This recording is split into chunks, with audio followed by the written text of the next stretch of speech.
जय हिंद फ्रेंड्स।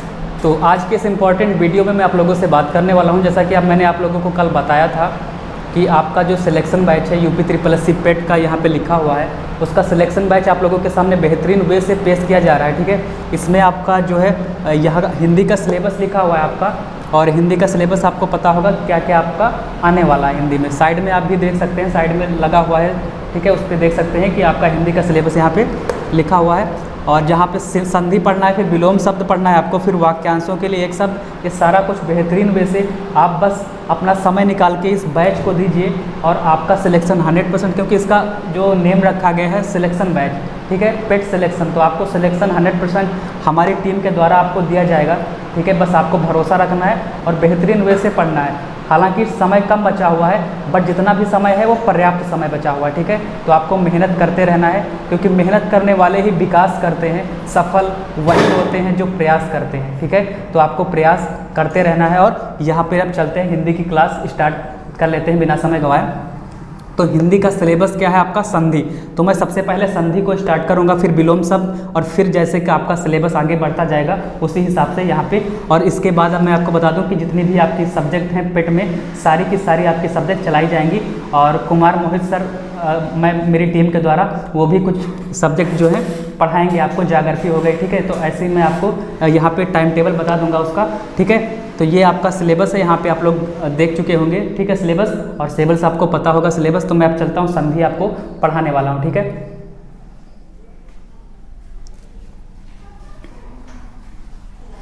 तो फ्रेंड्स, जैसा कि संधि क्या होता है, सबसे पहले आपको यहाँ पे देखना है कि संधि होता क्या है। तो संधि, जैसे आप लोगों ने सुना होगा, पहले के राजा महाराजा क्या करते थे, अगर युद्ध के बाद आपस में जो संधि मतलब मिलाप करने के लिए, ठीक है, आपस में झगड़ा को शांत करने के लिए क्या करते थे? संधि करते थे। संधि का अर्थ क्या होता है? एक दूसरे से जुड़ जाना, मतलब एक राजा दूसरे राजा से आपस में मित्रता का भाव रखता था, वही संधि कहलाता था। लेकिन हिंदी में संधि जो है, इसका जो है अलग टॉपिक है। क्या कि हिंदी में संधि का मतलब होता है जोड़, और दो निकटवर्ती शब्दों के मेल को संधि कहते हैं। और जो दो निकटवर्ती शब्द का मतलब ये है कि परस्पर निकटवर्ती शब्द, जैसे यहाँ पे लिखा हुआ है भोजन, ठीक है, भोजन प्लस आलय।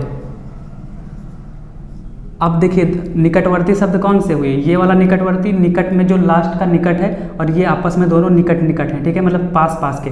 तो इनके मेल से जो विकार उत्पन्न होगा, यहाँ पे मैं लिखने को भूल गया कि दो निकटवर्ती शब्दों के मेल से, ठीक है, जो विकार उत्पन्न होता है वही क्या कहलाता है? संधि कहलाता है। विकार का मतलब परिवर्तन, विकार का मतलब परिवर्तन यानी कि बदलाव। क्या बदलाव उत्पन्न हुआ? अब यहाँ पे अगर हम दोनों को मिला देंगे तो भोजन आलय नहीं होगा, क्या हो जाएगा? यहाँ का ना क्योंकि जो भी व्यंजन, जितने भी व्यंजन होते हैं सब में आ की आवाज़ आती है लास्ट में, तो भोजन न, मतलब यहाँ पे आ छुपा हुआ है और यहाँ पे बड़ा आ। तो अब देखिए यहाँ पे आ और आ मिल करके बड़ा आ बनाएंगे। ये मैं सब आगे पढ़ाऊंगा आपको केवल ऐसे पढ़ना है जैसे कि आप पहली बार क्लास ले रहे हो। ठीक है, अगर आप अपना दिमाग चलाएंगे तो यहाँ पे ये संधि समझ में आने वाली नहीं है। तो आपको ध्यान से देखना है। क्या अब यहाँ पे लिख देंगे हम भोजनालय, ठीक है। अब देखिए यहाँ का ना और ये बड़ा आ मिल करके बड़ा आ बन गया ये, ठीक है। तो पहले क्या था? भोजन और आलय अलग अलग था, अब हो गया भोजनालय, यानी कि आपका विकार उत्पन्न हुआ, यानी कि बदलाव उत्पन्न हुआ। यही क्या कहलाएगा? यानी कि दो निकटवर्ती शब्द, जो भी निकटवर्ती शब्द हैं, ठीक है, आपस में जो पास पास है, उनको जब मिला देंगे, फिर जो विकार, यहाँ पे मैंने लिखने को भूल गया, यहाँ पे आप लोग लिख लीजिएगा, जो विकार का मतलब जो परिवर्तन, क्या परिवर्तन हुआ? भोजन प्लस आलय, भोजनालय, ठीक है। और ये कौन सी संधि है? ये दीर्घ संधि है। जब मैं संधि अभी आगे आगे एक एक टॉपिक पढ़ाऊंगा, इस सिलेक्शन बैच का केवल यही पर्पज है कि आपको क्लास में ही याद हो जाएगा, आपको नोट्स बनाने की कोई ज़रूरत नहीं पड़ेगी, आपको बाहर कहीं पर भी पढ़ने की ज़रूरत नहीं पड़ेगी। तो आप लोग लास्ट तक बने रहेगा। अगर चैनल पे नए हो तो चैनल को सब्सक्राइब कर सकते हैं, अगर आपको समझ में आ रही हो पढ़ाई तब, ठीक है। तो भोजनालय ये हो गया। फिर चलते हैं आपको कि संधि कितने टाइप की होती हैं, और स्वर संधि, व्यंजन संधि और विसर्ग संधि, फिर स्वर संधि के कितने टाइप होते हैं, ये आगे चलकर मैं आपको यहाँ पे बताने वाला हूँ। फ्रेंड्स, यहाँ पे स्वर संधि जो होती है वो कितने टाइप की होती है? देयर आर 5 टाइप्स ऑफ स्वर संधि, ठीक है। स्वर संधि कितने टाइप की होती है? 5 टाइप्स की, 1 2 3 4 5। कौन कौन सी होती है? एक होती है दीर्घ संधि, एक होती है गुण संधि, एक होती है वृद्धि, एक होती है यड़ और अयादि। ये सब स्वर संधि। देखो मैंने बताया, सबसे पहले क्या बताया आपको क्लास में ही याद करना है, मेरे साथ साथ बोलना है। मैंने आपको बताया संधि क्या होती है? दो निकटवर्ती परस्पर, ठीक है, जो परस्पर निकटवर्ती वर्णों के मेल से जो विकार उत्पन्न होता है वो संधि कहलाता है। ठीक है, इतना क्लियर हुआ? बोलना है आपको, क्लियर हुआ? ठीक है। फिर क्या हुआ, मैंने बताया कि स्वर जो संधि होती है 3 टाइप की होती है। एक स्वर संधि होती है, एक व्यंजन संधि होती है और एक विसर्ग संधि होती है। अब मैं बता रहा हूँ कि स्वर संधि का जो टाइप होते हैं वो 5 टाइप्स के होते हैं: दीर्घ, गुण, वृद्धि, यण और अयादि। अब मैं एक आपको ऐसी बेहतरीन ट्रिक बताऊंगा जिससे कि क्या होगा, आपको यहीं पर क्लास में ही याद हो जाएंगे, क्योंकि आप लोग जो है संधि पढ़ते वक्त बहुत लोगों को कन्फ्यूजन होता है, तो कन्फ्यूजन आज आपका मिटने वाला है यहाँ पे। अब मैं देखो यहाँ पे मैंने जितने स्वर होते हैं 11 स्वर हिंदी में होते हैं। ठीक है, अन और आ स्वर नहीं होता है, अयोग वाह होता है, वो मैं बाद में बताऊँगा। तो देखो छोटा आ, बड़ा आ, ठीक है, छोटा आ, ई, उ, री, ए, आए, ओ, आओ, मैंने अलग अलग इनको लिख लिया। ठीक है, अब क्या करेंगे, एक मैं इनको अलग अलग फैमिली में बांट दूंगा। एक ए फैमिली हो गया, एक बी फैमिली हो गया और एक सी फैमिली, मतलब ये आपस में पड़ोसी है। ठीक है, पड़ोसी है, एक परिवार में 2 लोग हैं, एक परिवार में 5 लोग हैं और एक परिवार में 4 लोग हैं। ठीक है, ऐसे हमने बांट दिया। अब जब हम दीर्घ की परिभाषा देखेंगे तो दीर्घ में मैं क्या मतलब कि जब आपस में जितने भी एक ही परिवार के लोग जब एक ही परिवार से मिलते हैं, कहने का मतलब ये इससे मिले आपस में, ये सब आपस में एक ही परिवार के लोग आपस में मिलेंगे तो क्या होगा, जब परिवार के लोग आपस में मिलते हैं तो उनमें एकता बढ़ती है, उनमें क्या होता है, दीर्घ मतलब बड़े हो जाते हैं, परिवार क्या होता है, आपस में मजबूत होता है। इस प्रकार से आपको याद करना है। तो जैसे कि मैं यहाँ पे एग्जाम्पल आपको बताऊँ तो छोटा आ और बड़ा आ ये आपस में जब मिलेंगे तो क्या बनाएंगे, छोटा आ और बड़ा आ आपस में मिलेंगे तो बनाएंगे बड़ा ही। ठीक है, दीर्घ का मतलब ये दीर्घ मतलब बड़ा हो जाना, या फिर बड़ा आ और बड़ा आ जब आपस में मिलेंगे, यानी कि एक ही फैमिली के लोग जब आपस में मिलते हैं तब क्या बनाते हैं, वो दीर्घ बनाएंगे, यानी कि बड़ा आ ही बनाएंगे। या फिर छोटा आ, पहले बड़ा आ कर दो फिर छोटा आ, ठीक है, पहले बड़ा आ फिर छोटा आ, तब भी बनाएंगे क्या, वो बड़ा ही बनाएंगे, यानी कि दीर्घ ही बनाएंगे। इस प्रकार से ये छोटी ई और बड़ी ई आपस में मिलाएंगे तो क्या बनाएंगे, बड़ी ई बनाएंगे। ठीक है, और एग्जाम्पल में जैसे मैंने बताया था सबसे पहले भोजन और आलय, जैसे पुस्तकालय था। ठीक है, तो पुस्तकालय में मैंने क्या बताया, पुस्तक धन आलय, तो पुस्तक में क आ रहा है और आलय में बड़ा आ, यानी कि छोटा आ और बड़ा आ मिला तो बड़ा आ बन गया पुस्तकालय का। ठीक है, मैं यहाँ पे लिख के बता दे रहा हूँ आपको, जैसे कि ये पुस्तक हो गया। ठीक है, पुस्तक और प्लस आलय। अब पुस्तक देखिए हर व्यंजन में स्वर छिपा रहता है। ठीक है, अगर हम इस व्यंजन को हलंत लगा दें, ऐसे क आधा कर दें तो उसमें का आ निकल जाएगा। ठीक है, यानी क तभी बनेगा पूरा का। तो ये आ जो है, ये आ इसमें छिपा हुआ है, और जितने भी व्यंजन होते हैं बिना स्वर के वो अधूरे होते हैं। ठीक है, जैसे बिना पत्नी के पति अधूरा होता है, उसी प्रकार से बिना स्वर के व्यंजन भी अधूरा होता है। ठीक है, तो उसी प्रकार से आपको देखना है कि यहाँ पे आ और बड़ा आ, दोनों आ और बड़ा आ जब मिलेंगे तो बड़ा आ बन जाएगा, यानी कि पुस्तकालय। अब हम ये दोनों आ को क्या कर देंगे, एक ही आ बना देंगे, तब हो जाएगा ये आपका पुस्तकालय। अब यहाँ पे आपने क्या देखा कि ये छोटा आ और ये बड़ा आ बन गया, ये देखो बड़ा आ मतलब का आ। ठीक है, पुस्तकालय।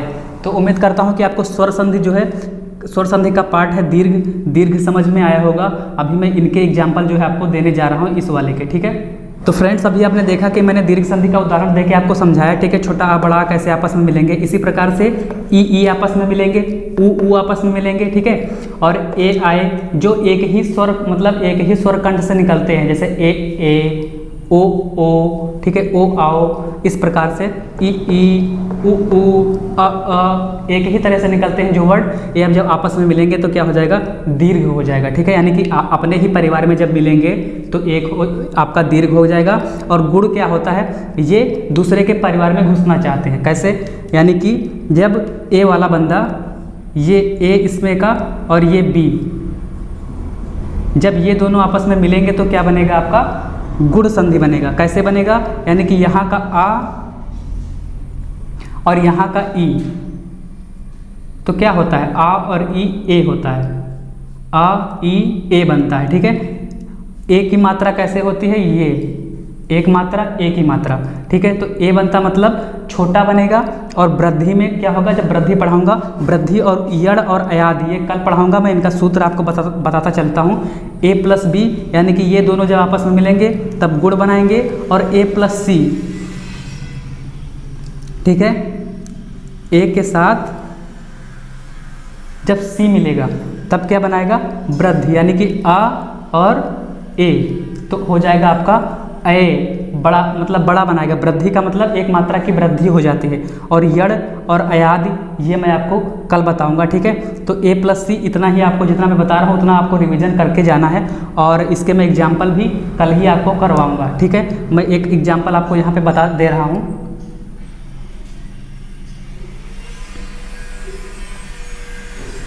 एक एग्जाम्पल आप लोग देख लीजिए, जैसे कि महाधन इंद्र। अब देखिए यहाँ से क्या निकल के आ रहा है, बड़ा आ, तो बड़ा आ की मात्रा लिख दिया, और ई। अब देखिए बड़ा आ और ई, ये एक ए परिवार का था और एक बी परिवार का, ये जब मिलेंगे तब क्या होगा, मैंने बताया गुण संधि, यानी कि ये क्या बनाएंगे, आ ई, ये जब मिलते हैं तो बनाते हैं आपका, देखिए जब आ मिलेगा ई के साथ तो बनाएगा आपका ए, और जब आ मिलेगा ये मतलब ये मिलेंगे आपके ऊ के साथ तो अ उ ओ, और अ ये मिलेंगे जब री के साथ तब बनाएंगे अ र, अ और ये री अ र, यानी कि ए ओ अर अल, जब आपको ऐसी ध्वनि मिलेगी तो वो गुण होता है, ठीक है। तो देखिए यहाँ पे क्या बनाएगा, ये जो बड़ा आ की मात्रा और छोटी ई, बड़ा आ और छोटी ई क्या होगा, महा इंद्र, यानी कि अ और ई मिलके क्या बनता है, ए, ठीक है।